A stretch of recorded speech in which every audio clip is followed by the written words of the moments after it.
Hola, les doy la bienvenida a Epílogo. Mi nombre es Frida y este es uno de los videos que más me gusta hacer durante el año, que es el top de lecturas del año en cuestión, en este caso 2024. Y este año leí 36 libros. Habrá otro video donde les platiqué con detalle cuáles fueron las estadísticas lectoras que tuve y también esta reflexión sobre los propósitos que me puse a mí misma a principios de 2024 y donde les platiqué sobre mis propósitos para 2025. Pero en este video solamente nos vamos a enfocar en cuáles fueron mis mejores lecturas del año. Y para cuando ustedes estén viendo esto ya será 2025, así que feliz año. Y pues vamos a empezar. Para este año solamente tengo 5 lecturas. Voy a empezar del libro top 5 y terminar con el top 1, el mejor libro del año. Top 5 se lo voy a dar a An Education in Malice de S.T. Gibson. Y este libro yo estoy muy consciente, lo dije en la reseña que hice hace unos meses, estoy muy consciente de que este libro no es 5 estrellas, es más, yo creo que no es ni 4 estrellas, quizá objetivamente es como un 3.5, 3.75, pero las vibras de este libro inmaculadas. A mí me gustó muchísimo como la historia, los personajes. Entonces, ¿de qué va este libro? Este libro es un retelling, es una reimaginación de Carmilla, de Sheridan Le Fanu, que es esta primer novela de vampiros que existe en la literatura. Esta novela en sí toma los personajes de Carmilla y los reimagina en un contexto en Estados Unidos, en Massachusetts, en los 60s y específicamente en un colegio llamado San Perpetuas. Y aquí tenemos a Laura, que es la protagonista, y tenemos a Carmilla, que es el interés amoroso. Y este libro es Dark Academia, es decir, transcurre en este contexto de un colegio, de una universidad, donde hay clases de literatura y de poesía y de filosofía, y nuestras dos protagonistas son prodigios en temas de literatura y en temas de escritura, y obviamente tiene vampiros y es una historia sáfica. También tenemos un romance entre dos mujeres y la verdad es que este libro me gustó muchísimo por las vibras que tiene, entonces por eso le di el puesto número 5. En el puesto número 4 tengo a Pánico o Peligro de María Luisa Puga. Si ustedes son nuevos en este canal quizá no lo sepan, pero María Luisa Puga es mi escritora mexicana favorita. Siento que es una autora que está infravalorada y creo que ya se ha empezado a leer mucho más, lo cual me da muchísimo gusto. Y además el Fondo de Cultura Económica en México reeditó muchas de sus novelas y de sus obras y ahora están en estas ediciones súper bonitas de siglo XXI. Y bueno, este libro, ¿de qué va? Es una especie como de diario en el que nuestra protagonista está contando historias de su infancia, de cómo conoció a sus mejores amigas, que son 3. En total la bolita es de 4 amigas. Y cómo las conoció, qué jugaban, cómo era su relación de ella en su casa.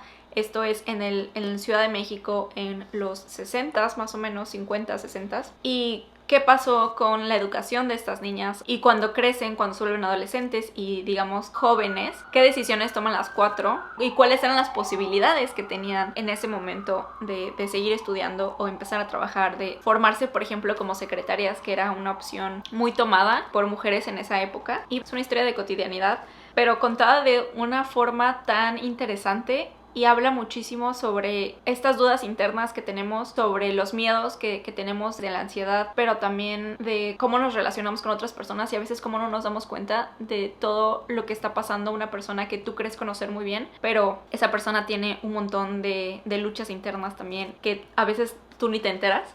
Y es muy interesante como explorar todo eso a través de los ojos de esta protagonista. Y la verdad es que si a ustedes les gusta, por ejemplo, como esta descripción muy de mirar hacia adentro y de autorreflexión, creo que les va a gustar muchísimo este libro. Porque también habla mucho del tema de empezar a escribir y empezar a recolectar y plasmar las memorias y lo que uno recuerda, que no es objetivamente lo que ocurrió, pero bueno, lo recomiendo muchísimo a María Luisa Puga en general, pero que es el libro que leí este año de ella, me gustó bastante. Y algo que también se explora de manera un poco velada en este libro es como la participación de los jóvenes en temas políticos, sobre todo en México de los 60s, donde había bastante represión. Y hay también el tema, por ejemplo, de las desapariciones forzadas por temas políticos y sociales. Y esto lo vemos retratado de una forma cotidiana en esta historia también. Y finalmente pues es una historia de crecer, de la amistad, de autorreflexión, de la escritura, y a todo eso pues le suma el tema político y social de México. Entonces la verdad me gustó muchísimo esta historia.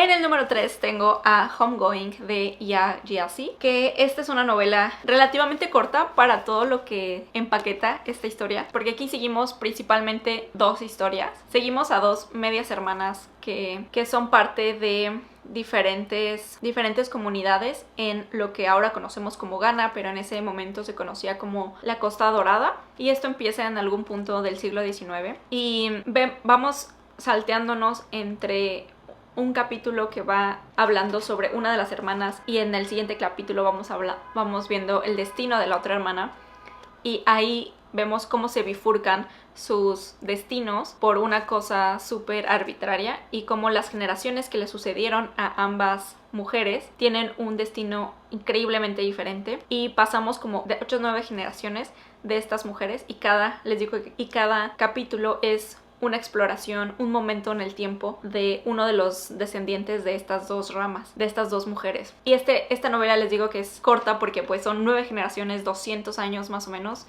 de exploración. Pasa por 3 continentes, pasa por África, por Europa y por América, y es sumamente interesante el cómo se van hilando las historias y cómo a partir de una diferencia tan que podría parecer que es inconsecuente, de ahí se empiezan a esparcir diferentes destinos para cada una de las generaciones que le siguen, y es increíblemente interesante históricamente, políticamente, socialmente, porque obviamente hablamos aquí de temas de raza, de clase, de género, todo viene inculcado aquí de alguna forma u otra, y te encariñas con los personajes y con los hijos de los personajes, pero sabes que solo estás viendo un pequeño snip en el tiempo de sus vidas, pero es muy interesante cómo se van ligando entre ellos las historias. Entonces, si les gusta esta exploración de temas políticos y sociales históricos, les recomiendo muchísimo este libro. Además de que se lee muy fácil, se lee muy rápido, y me sorprende porque creo que esta novela es la novela debut de esta autora. Entonces ha tenido mucho revuelo y con justa razón lo merece muchísimo. Pero sí habla sobre el tema de la esclavitud y el tema de los derechos civiles, de la familia, de los traumas generacionales también, y las cargas generacionales. Obviamente eso es un tema. El tema de dónde venimos, de la nación, de la trascendencia, de la memoria, y incluso hay un tema como de creencias espirituales también muy interesante. Entonces 100% recomendado Homegoing.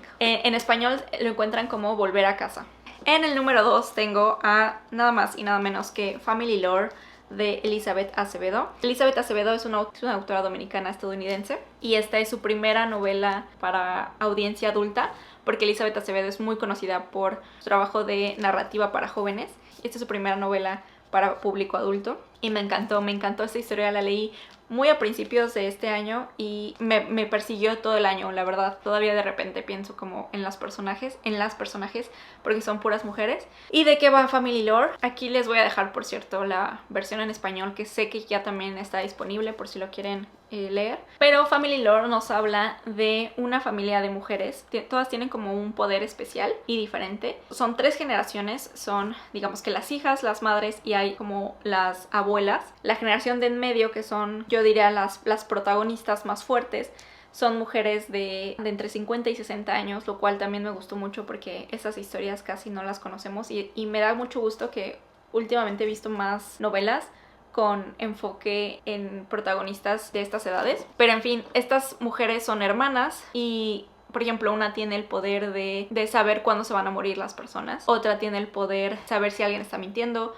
otra, por ejemplo, tiene un poder de curar si tienes alguna enfermedad o alguna molestia física. Una de ellas, con cocinar ciertas cosas, te puede curar con su cocina, básicamente. Otra, por ejemplo, no tiene poderes, y es muy interesante ver cómo se relaciona con el resto de la familia. Y bueno, la historia comienza cuando la mujer que tiene el poder de ver cuándo se va a morir alguien decide organizar un living wake, que es este concepto de tener tu funeral cuando todavía estás vivo, y empieza como que a llamarle a la familia y a decirles como, oigan, quiero hacer esto, lo voy a empezar a planear, y pues esto va a ser como que un evento, ¿no? Y empezamos a saltar entre puntos de vista de las hermanas, de las hijas, de las sobrinas, de la generación nueva, por así decirlo, y vamos viendo pedazos de sus vidas, no solamente en el presente, preguntándose por qué esta señora está organizando este living wake, pero también vamos viendo el pasado y todos los traumas que tienen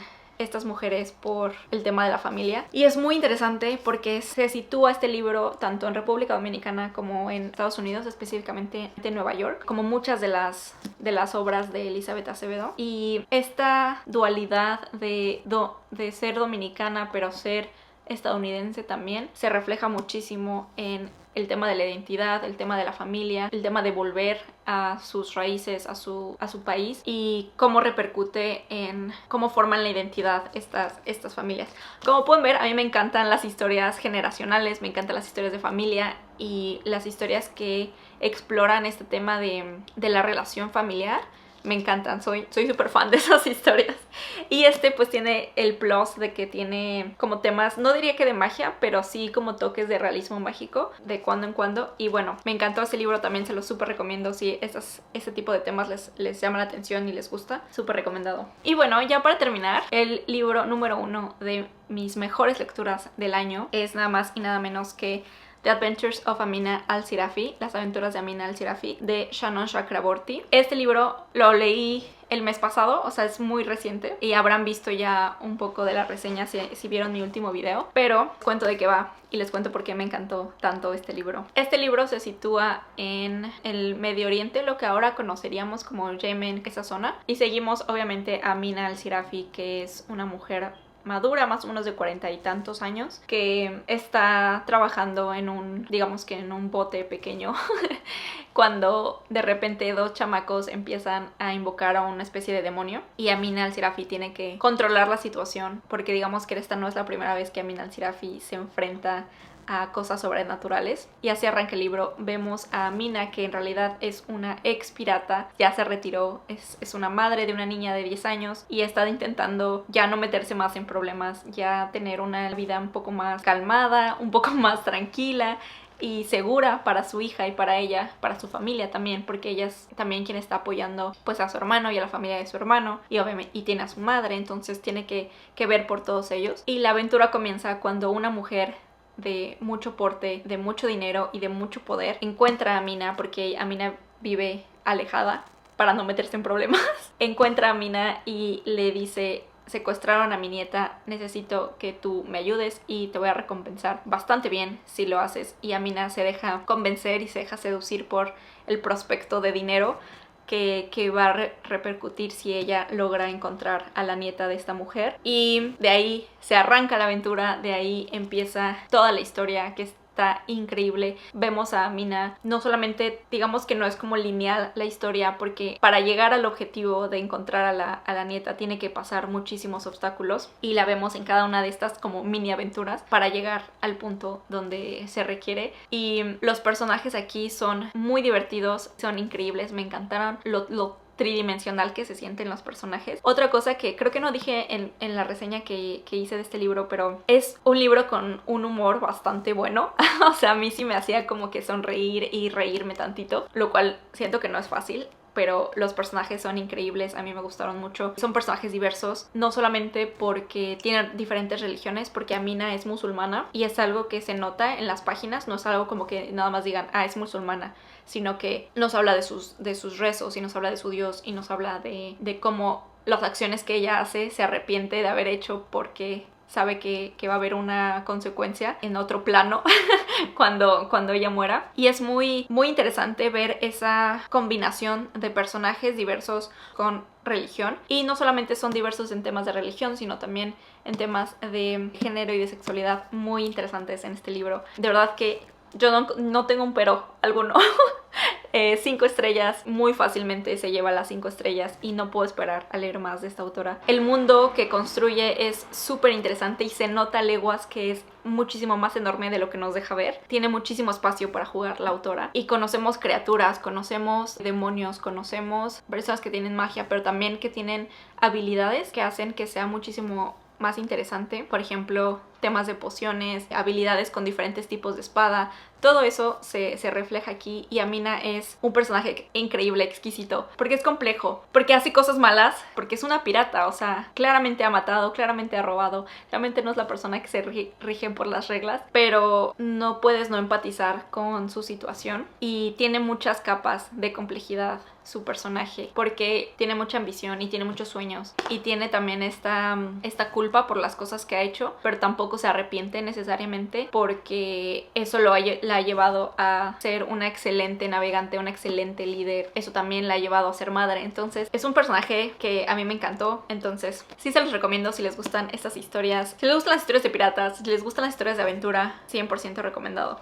Y pues eso sería todo. A mí me encantará escuchar cuáles libros que quedaron en su top de 2024. Estaré leyéndolos. Tienen recomendaciones ya sabiendo que me gusta. También me encantará recibirlas. Claro que las voy a apuntar. Se las agradezco siempre muchísimo. Y pues eso es todo. Muchísimas gracias como siempre por verme. Muchísimas gracias por escucharme.